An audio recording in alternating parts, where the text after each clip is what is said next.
ओम श्री दुर्गायै नमः।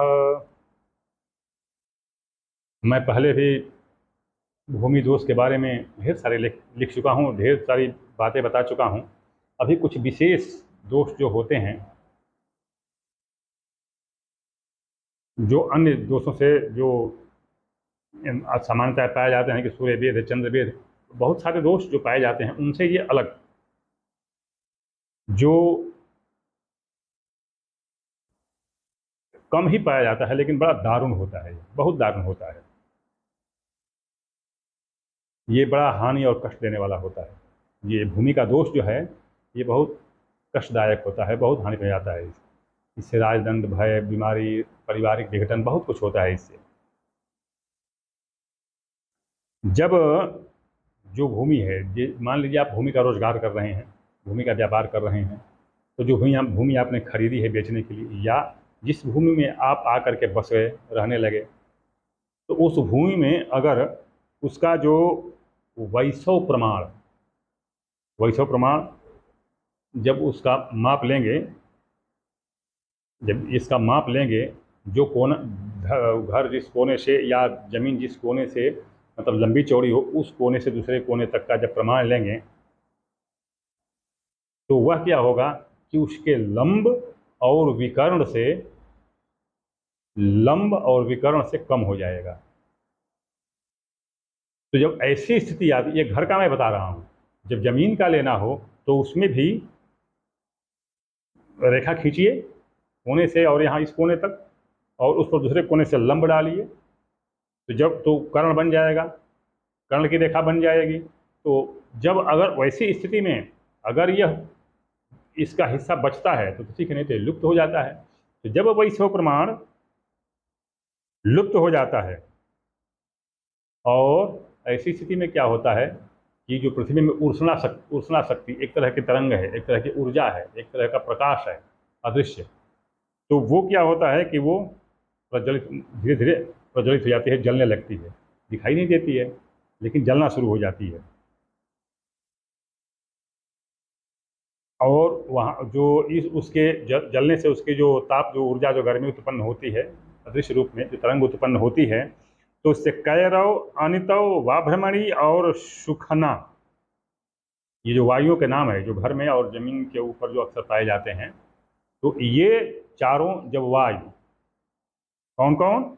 कैरव, अनितव, वाभ्रमणी और सुखना, ये जब वायु विषाक्त हो जाती हैं, क्योंकि जब वो अग्नि, जो उष्णा जो है ऊर्जा जलनी शुरू होती है, तो ये वायु विषाक्त हो जाते हैं। और जब विषाक्त हो जाती हैं तो ऐसा नहीं है कि ये तत्काल प्रभाव दिखाना शुरू कर दें, जी नहीं, ये धीरे धीरे अनुकूल समय की प्रतीक्षा करती हैं।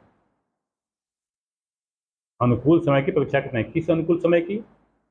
कि उसमें रहने वाले लोगों के ग्रह अच्छे हों, या उस जमीन की उर्वरा शक्ति अभी बची हो, तो ये जो है धीरे धीरे उस आवरण को जलाती जाती है। महादशा समाप्त होते ही, दशा समाप्त होते ही, गोचर में जब ग्रह घूम के आ जाते हैं, उनके अनुकूल समय की प्रतीक्षा के जब अनुकूल हो जाते हैं, तब ये क्या करती हैं, उसको अवर्ज्य आवरण कहते हैं, कि अवर्ज्य आवरण हट जाता है, मतलब ये जला जला करके चारों वायु विषाक्त हो जाती हैं, तो जला जला के वहाँ के अवर्ज्य आवरण को खत्म कर देती हैं। तो जब अवर्ज्य आवरण हट जाता है, तब इनका तांडव प्रारंभ, तब ये किरणें जो हैं अपना उग्र रूप दिखाना शुरू करती हैं, और व्यवसाय, पारिवारिक सौहार्द, आर्थिक स्थिति, ये सब जो है खराब हो जाते हैं, डमाडोल हो जाते हैं। जब भूस्वामी के ऊपर त्रिशर्धा हुए ग्रहों का प्रभाव गोचर से प्रारंभ होता है, जब गोचर से त्रिशर्धा, त्रिंशति अर्धा, मतलब 15 अंश से नीचे में जो ग्रह हैं उनकी आपस में समकोण त्रिभुज की आकृति बन जाती है। तो जब त्रिशर्धा ग्रहों का प्रभाव गोचर से प्रारंभ होता है, तो तब वो जो अवर्ज्य आवरण है वो पूरी तरह जलकर नष्ट हो जाता है, कुछ नहीं बचता है। और तो इसके लिए क्या करें, इसके लिए थोड़ी कुंडली देखनी पड़ती है, ये इसकी कुंडली देखनी पड़ती है। वैसे मैं बता दूं कि जिसके पास कुंडली न हो उसका उसका प्रतिकार कैसे करते हैं, कैसे उसकी परीक्षा करते हैं। तो अभी मैं बता रहा हूँ कुंडली के हिसाब से कि जब कुंडली में एकादशेश चतुर्थेश, एकादशेश चतुर्थेश, द्वितीय सप्तमेश या चतुर्थेश दशमेश, चतुर्थेश दशमेश, फिर दोबारा सुन लीजिएगा, एकादशेश चतुर्थेश, एकादशेश चतुर्थेश मतलब एकादश भाव का स्वामी और चौथे भाव का स्वामी, द्वितीय सप्तमेश दूसरे भाव का स्वामी और सातवें भाव का स्वामी, या चतुर्थेश दशमेश चौथे भाव का स्वामी और दसवें भाव का स्वामी। क्रम जो मैं बताया वही रहेगा, जो क्रम बताया वही रहेगा। इनका जब क्षैतिज चाप मतलब ये जहाँ पर हैं, जिस जिस जिस भाव में हैं वहाँ से एक सीधी रेखा खींचे तो वही क्षैतिज हो गया, क्योंकि उनके उनके लिए वही क्षैतिज है, उनके लिए वही क्षैतिज है। ये सामान्य बात, लेकिन ऐसा नहीं करना चाहिए। क्षैतिज कुंडली में क्षैतिज खींचिए, क्षैतिज पूर्वापर, और तब देखिए कि ये क्षैतिज बन गए तो अब देखिए कोई त्रिकोण वाला का जो त्रिकोण बना हुआ है त्रिशर्धा चाप, वो किधर गमन कर रहा है, किधर जा रहा है, अर्थात वो जो कोण के शीर्ष जो हैं वो किस तरफ गमन कर रहे हैं, मतलब कहाँ से उनकी दूरी कम होती चली जाती है। तीन कोण होंगे तो ऐसे अगर घूमेंगे तो यहाँ की दूरी कम होती चली जाएगी, गोचर से जब ऐसे तो यहाँ की दूरी कम होती चली जाएगी। तो जब विपरीत गमन होता है तब इसके साथ एक और भी शर्त है कि नवमेश में नवम भाव के स्वामी की अंतर्दशा किसी भी ग्रह की महादशा में अगर आरंभ होती है तब उस त्रिश्रद्धा रूप का प्रभाव शुरू हो जाता है। त्रिश्रद्धा भले बनाए त्रिश्रद्धा बनाए, लेकिन जब नवमेश की दशा आवे, अंतर्दशा किसी भी ग्रह की दशा में, तब इस त्रिश्रद्धा चाप का प्रभाव बड़ा बुरा पड़ना शुरू हो जाता है। और जब यह अवस्था बनती है तब दारुक दोष अपना तब जो दोष उत्पन्न होता है भूमि में उसको क्या कहते हैं, दारुक दोष कहते हैं, दारुक दोष। बता दिया कि इससे पारिवारिक संतुलन समाप्त हो जाता है, धन का आगमन रुक जाता है, वो भूमि जो है विवाद में पड़ जाती है, फिर घर में व्याधि फैल जाती है, आदमी को धोखा मिलता है, जो साझे वाले हैं साथ वाले हैं या साझेदार हैं वो धोखा दे देते हैं, ये और ईर्ष्या बढ़ जाती है, लोगों का मान सम्मान घटाने के लिए, षड्यंत्र करने के लिए ये सब चीज़ें शुरू हो जाती हैं। ये मुख्य रूप से जो बड़े बड़े व्यवसायी हैं उनके लिए, बड़े बड़े व्यवसायी जो रियल इस्टेट का व्यापार करते हैं वो उनके लिए ये विशेष रूप से ये दोष प्रभावी है। तो इसमें मान मर्यादा सब कुछ खत्म हो जाता है। तो मैं बता दूं इसका एक उदाहरण शिव पुराण में इसका एक उदाहरण दिया गया है, इसका एक उदाहरण शिव पुराण में दिया गया है। कैसे, मैं बता दे रहा हूँ आपको। दारुका नाम की एक राक्षसी थी जिसका नाम था दारुका, उसके पति का नाम दारुक था। तो एक बार जो दारुका जो थी, भय और पीड़ा से संतप्त होने के कारण भय और पीड़ा हो रही होगी। माता पार्वती का उग्र तप किया, बहुत तपस्या किया उसने माता पार्वती का। माँ पार्वती प्रसन्न होकर के उसे वरदान दी, किंतु पश्चिम दिशा का वह स्थान जहाँ पर ये लोग रहते थे, दारुक और दारुका जो रहते थे, जहाँ पर निवास बनाया, वहाँ पर बहुत बड़ा दोष था। इसीलिए दारुका पीड़ित होकर के माता पार्वती का तप करना शुरू किया था। वो जो भूमि दुर्गंध देने वाली हो गई थी, उर्वरा वहाँ की नष्ट हो गई थी, उस भूमि का जहाँ पर वो लोग निवास करते थे, लोगों से बैर भाव उत्पन्न हो गया, तरह तरह के कष्ट उनके साथ होने लगे। और इधर क्या हुआ कि जब उसके जन्मकालिक ग्रह गोचर में अवमार्गी हो गए, गोचर से अवमार्गी हो गए, तब उनके जो कुलगुरु थे उनका नाम था जो जो दारुका के जो कुलगुरु थे उनका नाम था कुशस्ता कुशस्ता। तो उन्होंने तब अपने शिष्य के उपकार के लिए काल गणना शुरू किया। जब उन्होंने काल गणना शुरू की तो दारू की कुंडली में बहुत व्यवधान उनको दिखाई दिया, बहुत उनको व्यवधान दिखाई दिया। ऋषि ने कहा कि भाई ये दोष तो अपरिहार्य है तुम्हारे लिए वर्तमान स्थिति में, तो तुम ऐसा करो कि इस स्थान को छोड़ दो, इसी में भलाई है। निवारण तो है लेकिन अभी तुम कर नहीं सकते हो, इसलिए तुम इस स्थान को छोड़ दो, इसी में भलाई है। तो कारण ये, अच्छा ये और क्या था, लेकिन उसके पति को एक श्राप मिला था। जो और वो ऋषि एक थे उनका श्राप था कि जो जो अभी तुम्हारी अवस्था चल रही है, इस अवस्था में चाहे कहीं भी जाओगे, अलग दूसरी जगह जहाँ पर वर्तमान में हो वह छोड़कर कहीं और जाओगे तो तुम्हें प्राण गंवाना पड़ेगा। अभी बड़ी विकट स्थिति हो गई कि वहाँ पर रहें तो उस दोष के कारण ये भय उत्पन्न हो गया था, और अगर दारू छोड़ता है तो प्राण गंवाना पड़ेगा।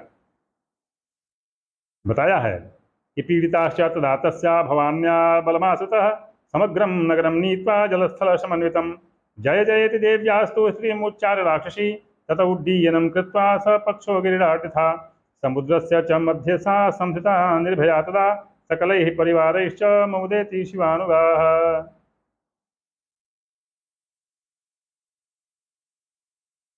तब क्या हुआ कि वही कुशस्ता ऋषि ने बताया, हे दारुक, तुम जब यह स्थान छोड़ोगे तो तुमको प्राण गंवाना पड़ेगा, लेकिन तू एक बात जान लो, यह दोष जो तुमको लगा है, दोष जो बाद में दारुक दोष नाम से जाना गया, ये जो दोष जो तुमको लगा है भूमि का, जब तक यह दोष रहेगा तो इसी दोष से पीड़ा पाओगे। तुम्हें यह प्राण हानि तत्काल नहीं होगी, क्योंकि इस पीड़ा से बढ़कर के तुम्हारी ये पीड़ा है, इसलिए ये पीड़ा उसको दबाए रखेगी। तो वही ये शिव पुराण में कहा गया है कि शिव पुराण के कोटरूप संहिता के नागेश ज्योतिर्लिंग का जो विवरण है उसमें ये दिया गया है। तो तब दारुका ने माँ पार्वती के वरदान के प्रभाव से, अभी उसने उसने बताया, दारुका ने बताया माँ पार्वती से कि हे पार्वती माता, हम तो जा सकते हैं, चलिए हमारे प्रजाजन जो पड़ोसी हैं वो भी जा सकते हैं, लेकिन ये खेत घर ये सब कैसे जाएगा, कहाँ रहेंगे, क्या खाएंगे पिएंगे। तब ये क्या हुआ कि माता पार्वती ने आशीर्वाद दिया और ये सब पूरे तथा उड्डीयनम कृत्वा स्वपक्षो गिरिराज था। उड्डीयनम ये सब जो थे, पहाड़ थे, खेत थे, घर थे, सब उड़ उड़ करके पहुंच गए समुद्र में, गहरे पानी में।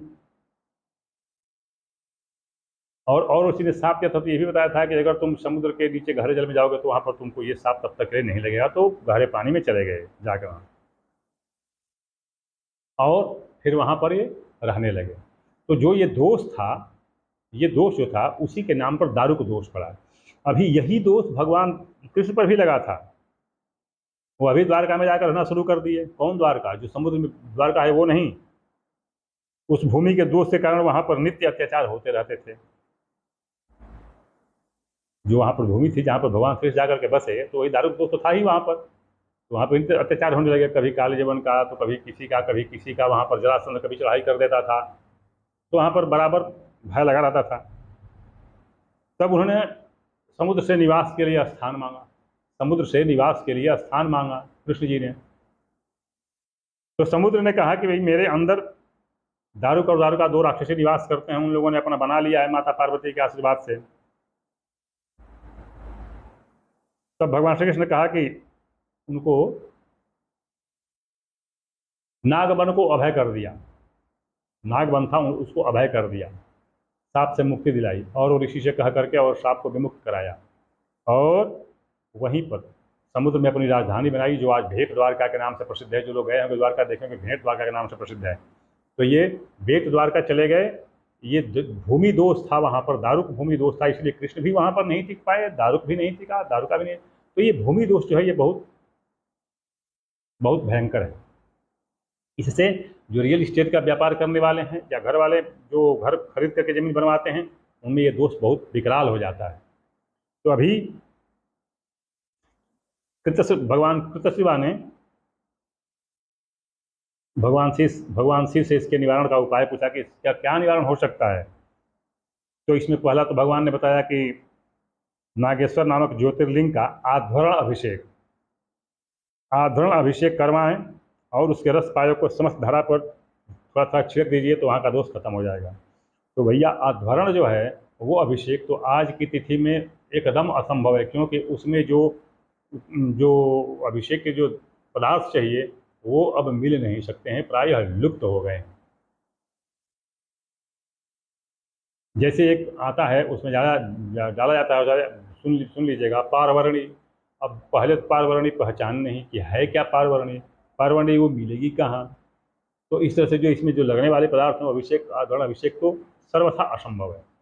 अभी क्या है कि दूसरा उन्होंने बताया कि रसकृति शिवलिंग, तो रसकृति में पारद ही महारस है, तो पारद शिवलिंग, तो पारद शिवलिंग का सर्वौघ अभिषेक कराया जाए